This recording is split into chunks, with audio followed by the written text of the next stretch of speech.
E aí, tudo bem? Eu sou o João Pedro Rocha e esse é o podcast O Futuro que Queremos. Um bate-papo semanal sobre reflexões do passado, presente e futuro das nossas cidades. Vamos conversar? Que a gente não entregue os pontos ou ache que tanto faz. Eu quero um Rio em que a gente não perca a esperança.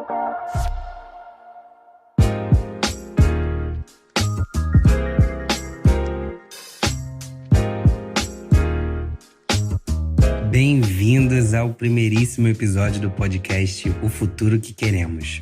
Hoje vamos conhecer os co-criadores dessa iniciativa e, como pano de fundo, a gente vai compartilhar qual o futuro que a gente deseja para o Rio de Janeiro. Para começar, eu gostaria de compartilhar com vocês a ideia do futuro que queremos.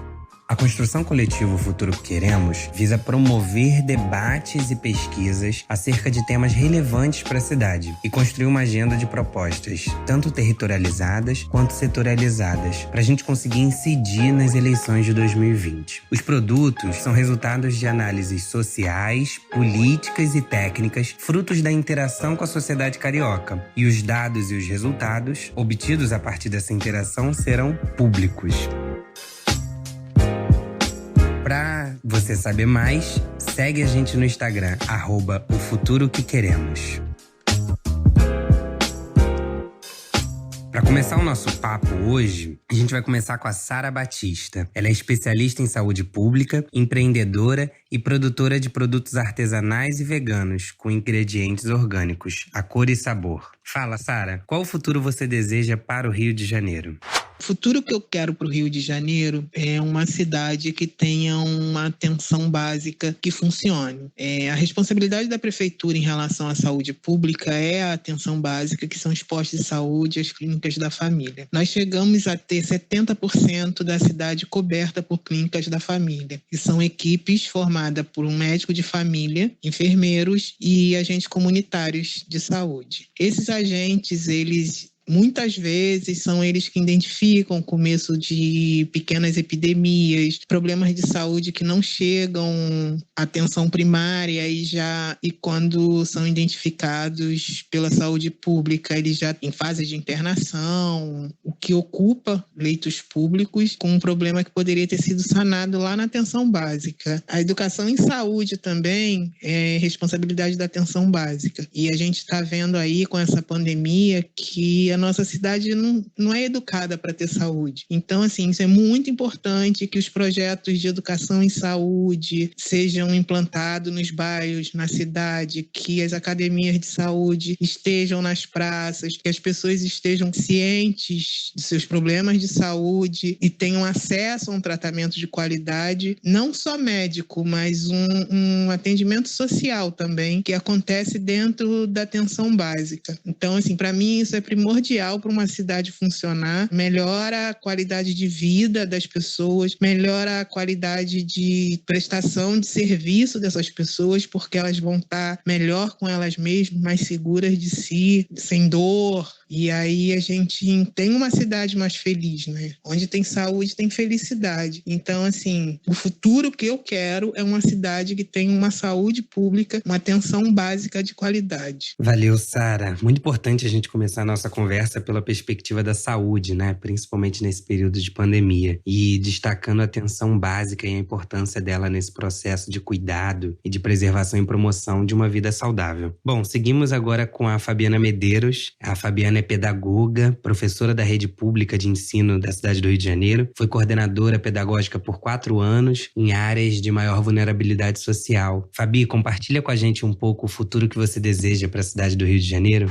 Eu vou falar um pouco do futuro que eu quero, na verdade, né, para a educação, que eu acho que a maioria dos professores quer. A educação é a base de todos os futuros, então eu espero que exista um engajamento e um comprometimento de todos os atores sociais que nela atuam, alunos, professores, educadores, família e gestão, que a educação pública carioca e brasileira seja um ambiente justo, onde as crianças tenham qualidade, onde haja investimento em tecnologia e infraestrutura para que o aluno possa ter acesso ao melhor para sua aprendizagem e que essa aprendizagem seja significativa. E para isso acontecer, para essa qualidade aumentar, eu acho que uma das coisas necessárias é a redução no quantitativo de crianças, de alunos por turma, pois isso está diretamente ligado à qualidade do ensino e ao suporte que o professor pode oferecer para esses alunos, né? Espero que a educação seja um espaço onde os alunos tenham o suporte necessário para as suas necessidades, inclusive da área da saúde. A saúde precisa atender diferentes demandas com suporte psicológico, neurológico, fonoaudiológico, oftalmológico para o aluno sanar todos os fatores que interfiram na sua aprendizagem e esses fatores não estão ao alcance do professor resolver. Eu acho que também é necessário um suporte para a família, que ela precisa estar amparada, pois não adianta a gente querer cuidar do aluno sem dar suporte, sem oferecer cuidados a quem cuida dessa criança e desse aluno e preparar essa família de alguma maneira para exercer seu papel tão importante, né, de modo que traga mais benefício na formação biossocio-psicocultural do aluno. Esse aluno precisa ser protagonista no ensino e o professor, que é o coadjuvante do processo, precisa estar capacitado com a formação adequada e, como consequência disso, ele ser valorizado por permitir dar suporte para que esse aluno brilhe e obtenha muitas conquistas. Para que essas coisas aconteçam, todos esses atores precisam ter vozes, serem ouvidos pela gestão, desde a direção da escola até a esfera municipal, estadual e federal. E essa gestão precisa ser democrática e participativa. E eu, como professora e servidora pública, tenho um papel muito importante, pois eu posso ser a única referência para muitos desses alunos. E eu preciso lembrar disso todos os dias, que eu sou um ator importante nessa trajetória dos alunos e talvez a única referência que eles tenham. Portanto, eu preciso exercer o meu papel com compromisso e dedicação para que eu possa mergulhar e ver essas crianças brilharem. É isso que a educação precisa ter como objetivo o sucesso dos alunos, o sucesso das crianças. Obrigado, Fabi. Muito importante essa perspectiva que você traz da educação e também apresentando o diálogo que tem com a saúde, a questão de que nem tudo está ao alcance do professor, né? E que a gente precisa também pensar novas formas de apoiar as famílias, pensar e refletir como a gente promove o protagonismo das crianças. E você traz um ponto muito importante e caro para a construção coletiva, que é a questão da participação. Quem está nos ouvindo vai perceber que a gente tem pessoas de diferentes áreas da cidade e agora a gente vai conversar com ele que se intitula Cria de Madureira, Pedro Torres. Ele é formado em gestão pública, hoje ele trabalha com participação cidadã no Colab. E Pedro, compartilha aí com a gente um pouco o futuro que você deseja para o Rio de Janeiro.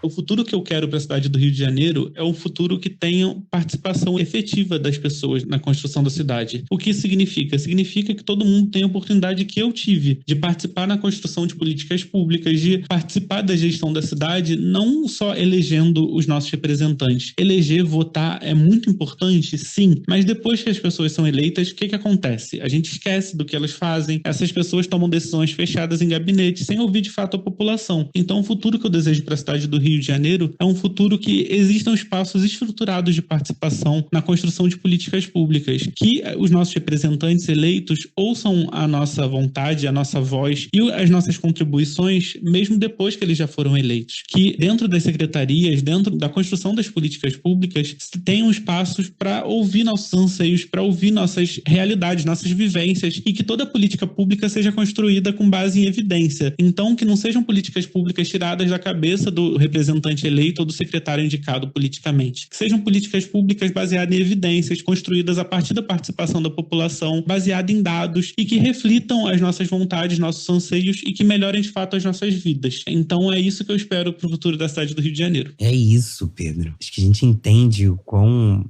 valioso é a participação, por a gente já ter tido oportunidade de estar presente nesses espaços de tomada de decisão, né? E é disso também que o futuro que queremos se trata, né? A gente quer fazer uma construção que represente, de alguma forma, as necessidades e as demandas de alguns grupos, de algumas regiões da cidade. A gente sabe que não é possível a gente representar todos, mas a gente vai ampliando esse mosaico de participação, né? Através de diferentes formas. E a gente espera que o poder público compreenda esse processo e cada vez mais inclua novos processos e novos grupos e cada vez mais pessoas nas tomadas de decisão. Continuando a nossa conversa, a gente vai falar agora e ouvir um pouco da Cláudia Pfeiffer. Ela é socióloga, doutora em Planejamento Urbano e Regional, professora da UFRJ e sócia-diretora da Sócio Sustentável Produções. Cláudia, compartilha um pouco com a gente o futuro que você espera para a cidade do Rio de Janeiro. Um futuro com todas as pessoas de todas as idades morando em um lugar saudável, com alimentação, trabalho e condições de circular pela cidade de forma também saudável e segura, para poder construir suas vidas e de suas famílias com dignidade. Um futuro sem nenhuma criança e nenhum idoso desamparados, sem preconceitos e violência de qualquer tipo, com o reconhecimento de todos de que todos dependemos uns dos outros para sobreviver e viver. E, portanto, um futuro onde reine a empatia, a compaixão e a solidariedade. Eu também desejo um futuro com oportunidades de educação e qualificação profissional para todos, com um sistema público de saúde que previna e proteja a população de doenças. Um futuro no qual todas as pessoas consigam deixar de se guiar por fake news e pelo ódio, mobilizando seus melhores pensamentos, sentimentos e ações em benefício da cidade que tanto amamos. Por último, eu desejo um futuro no qual todos os governantes, políticos e profissionais hajam orientados pelo espírito público em prol da sociedade como um todo, comprometidos em não deixar ninguém para trás. Obrigado, Cláudia. É incrível como ouvir a palavra saudável da forma com que a Cláudia traz pra gente, traz um novo significado, né, pro conceito. Que a gente vai além de uma alimentação, né, da saúde do corpo. A gente tá falando da saúde da mente, a gente tá falando da saúde das nossas relações, das nossas interações sociais, e eu acho que a Cláudia consegue trazer isso com maestria pra nossa reflexão de futuro. Vocês vão ver que as pessoas desse grupo, elas são bem diversas. A gente tem desde profissionais de todas as áreas, pedagogos, psicólogos, sociólogos e sociólogas, jornalistas, até líderes comunitários, lideranças, referências de movimentos sociais. E a gente espera que essa construção, ela, hoje, claro, é uma conversa rápida sobre esperança e reflexões do nosso futuro, mas aos poucos a gente vai ampliando essa reflexão em temas diversos, um pouco mais aprofundados, mas hoje a gente segue com essas reflexões e vocês conhecendo um pouco mais do nosso grupo, né? Quem são essas pessoas que estão construindo, algumas das pessoas que estão construindo esse movimento. Vamos conversar agora com o Felipe Lima. Felipe é estudante de Direito, é empresário, é morador do subúrbio carioca. Felipe, compartilha aí com a gente o futuro que você espera para a cidade do Rio de Janeiro. É um futuro em que a cidade esteja mais comprometida com a forma que planeja e ocupa o seu território, que isso coadune com a preservação do nosso meio ambiente. Eu quero uma cidade também que consiga conservar o seu espaço público e entenda que cada praça, cada rua, cada jardim traz junto pelo menos um momento da vida de alguém. E que preservá-lo é uma forma de manter viva a memória, a identidade de uma vizinhança, de um bairro, da cidade. E vale ressaltar que você valorizar a memória de toda a cidade é uma das melhores formas de você fazer turismo. E isso é explorar o que de mais rico temos, que é a história e a natureza, que muitas vezes se confunde nesse espaço que é tão singular, que é a cidade do Rio de Janeiro. Isso é belíssimo. Então, eu acho que um dos caminhos para isso tudo é você ouvir a população, dar espaço aos atores que dão vida a essa cidade. Então, eu acho que nesse futuro eu também espero que a população participe mais da criação dos espaços, da ocupação. E eu, como morador do subúrbio carioca, eu acho que temos que olhar com carinho também cada canto do subúrbio, compreender o seu potencial, transformá-lo, dar uma direção e deixar que ele crie asas para poder explorar, seja na arte, no comércio, no varejo, na gastronomia, na indústria, ou até mesmo na agricultura urbana, seja lá o que for. Mas a gente dá voz a esse espaço, a essas pessoas. Eu acho que é uma das formas mais bonitas de transformar uma cidade. É isso, Lima. Dar voz e espaço, né? Para as pessoas conseguirem construir e colaborar, né? Na construção da cidade que elas querem. A gente já falou de saúde, de educação, planejamento urbano, participação, turismo. Vamos falar agora um pouco de meio ambiente. Nosso grupo conta com vários especialistas e apaixonados pela temática. Vamos começar conversando com o André Melo, ele que é cientista ambiental, formado pela UF, agora estudante de mestrado de planejamento urbano. André, conta um pouco pra gente o futuro que você deseja para o Rio de Janeiro. O futuro que eu quero para a cidade do Rio de Janeiro, sem sombra de dúvidas, sendo mais específico da área do meio ambiente, né? É uma cidade mais fraterna, mais solidária e, sobretudo, menos desigual. A gente não consegue falar de meio ambiente se a gente não trazer à tona as desigualdades de acesso aos recursos naturais, de acesso à infraestrutura. Então, a gente, por exemplo, hoje, atravessando esse momento complicadíssimo, né, da Covid-19, muitas pessoas não têm água encanada, água potável, que não chega às suas torneiras. Então, como elas fazem a higiene, que é, né, a maior defesa que nós temos contra esse vírus, se não tem água em casa? Como é que a gente vai falar de meio ambiente se as pessoas estão passando fome? E a gente vê, se é que a gente pode tratar isso como um lado bom, mas os laços de solidariedade que a sociedade está tentando recriar, na verdade, né? Muitas doações, muitas ações. E isso eu acredito que faz parte da questão ambiental. A cidade do Rio de Janeiro é muito desigual. Vivemos uma cidade do espetáculo, a cidade dos mega-eventos, a cidade de investimentos muito desiguais entre os bairros, entre as áreas, entre as zonas, a cidade das Olimpíadas e da Copa do Mundo às custas de remoções, às custas de expulsar os pobres de centros urbanos, gentrificação, enfim. Eu acho que isso tudo acaba por encerrar a questão ambiental. As pessoas vão sendo expulsas, vão morando em lugares cada vez mais distantes, sem infraestrutura, muitas vezes próximas de empreendimentos, de empresas, né, com altíssimo potencial poluidor. Então a gente tem que falar de meio ambiente, da questão da água, questão da alimentação, questão do ar que a gente respira. Enfim, temos muitas questões, né, a elencar. E pensando sobretudo no Rio de Janeiro como um ente metropolitano, como o coração da região metropolitana, né, dessa cidade, ela tem de dar o exemplo de puxar as outras cidades para um caminho mais sustentável, para uma direção onde o futuro esteja resguardado e, sobretudo, que as desigualdades sejam atenuadas na maior proporção possível. André traz pra gente uma discussão que é cara na cidade do Rio, né?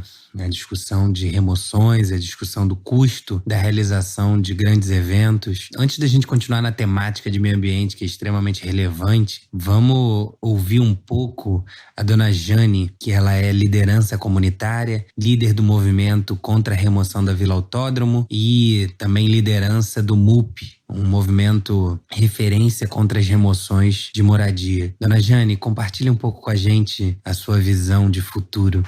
O futuro que eu quero para o Rio de Janeiro é que haja políticas públicas, mas de acordo com a realidade de cada espaço, que seja respeitado a cultura dos moradores daquela região e que nada seja feito sem que os moradores não estejam participando, dando as suas ideias e não tendo que aceitar tudo que já chega pronto, aquele pacotão horroroso, que alguns se beneficiam e outros, uma grande maioria, se prejudicam. Eu cito isso porque sempre que há uma remoção, as pessoas são colocadas como que vão para outro espaço morar com dignidade. Mas o governo não consulta aquelas pessoas se de fato aquilo que está sendo escolhido para elas vai ser compatível com a realidade dela ou não. E é isso, né? Quando o André traz a correlação entre meio ambiente, os custos de mega eventos e da forma com que a desigualdade social se expressa na cidade do Rio de Janeiro, e a dona Jane traz a vivência das remoções, a necessidade de se ouvir a população e de que nem sempre a oportunidade ou a possibilidade que está sendo apresentada para as pessoas é necessariamente a melhor coisa para elas, a gente vê como é importante a gente dialogar com a população e com todo tipo, né, de grupo social e o quanto isso é importante para uma construção de uma cidade justa, equânime e que reduza de forma estrita a desigualdade que a gente vive. Bom, o papo tá gostoso, a gente tá ouvindo pessoas incríveis com suas diferentes perspectivas e pontos de vista sobre o futuro que esperam para a cidade do Rio de Janeiro, mas a gente resolveu separar esse episódio em dois. Essa primeira parte a gente vai encerrar com a Tatiane Alencar. Ela é gestora pública, mestre em engenharia ambiental, nascida e criada na Zona Norte do Rio de Janeiro. Tati, é com você.